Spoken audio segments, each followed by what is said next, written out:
Di sebuah gubuk kecil di Damak Pulau 2, M. Jamil hidup dalam kesengsaraan yang tak terucapkan. Dulu ia pejuang, kini ia hanya bayang-bayang masa lalu. Kaki kiri yang dipenuhi besi menjadi saksi bisu luka yang tak pernah sembuh. Dengan tubuh yang lelah dan hati yang kosong, ia menatap ke depan, namun tak ada yang datang. Mereka yang dulu bersumpah setia, kini hanya bayangan jauh.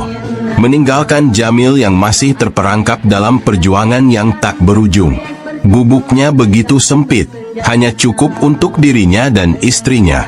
Tidak ada tempat untuk mimpi, hanya kepedihan yang mencekam. Saat tamu datang, tak ada tempat duduk untuk mereka. Hanya malu dan rasa rendah diri yang terus menghantui langkahnya. Kehidupan yang ia impikan kini hanya ilusi belaka.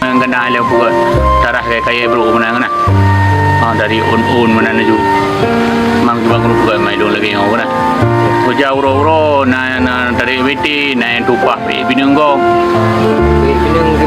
pe pinung na baba go na mang kapat ada pe thawi go kehidupan lagi na thit kem man tau pegah lagi na juga ana ibi ta pu pi pegah ka je ibi rumo je nya hana dipilih lung tanya minta ka ibi rumo hana ti orang kaso ko pilih lagi nya ni bang drone ke bang hai rapat lu nang pele ke yon raju mantang buto lagi juga mantang buto lagi ku minta pengro ku mubat kerja tiga jarum 70 mari be 3 sentit euro 3 na man lagi yon hana pak ucok bang buka kunci buah bang pakai hati lo kan konong tiba konong timba konong timba lam tu berdua 2000 hei darurat lam darurat berarti temporonya mantang buah lagi mantang.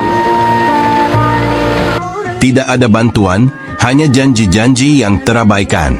Bahkan suara anak-anaknya yang menangis karena lapar tidak terdengar oleh mereka yang kini duduk di kursi kekuasaan. M. Jamil mengingat masa lalu, saat ia berjuang tanpa pamrih, menghadapi peluru dan ancaman dengan tekad yang membara. Namun kini, apa yang ia dapatkan? Hanya sepi dan kehampaan. Sementara mereka yang mengkhianati perjuangan, berkilau dalam kemewahan. Di balik pintu yang tertutup rapat, di gubuk reot yang semakin rapuh, Jamil bertanya dalam hati, apakah semua pengorbanan ini sia-sia? Apakah darah dan air mata yang telah tertumpah hanya untuk menjadi debu yang terlupakan? Ya Allah, beri kami sedikit cahaya untuk mereka yang terlupakan dalam gelapnya dunia.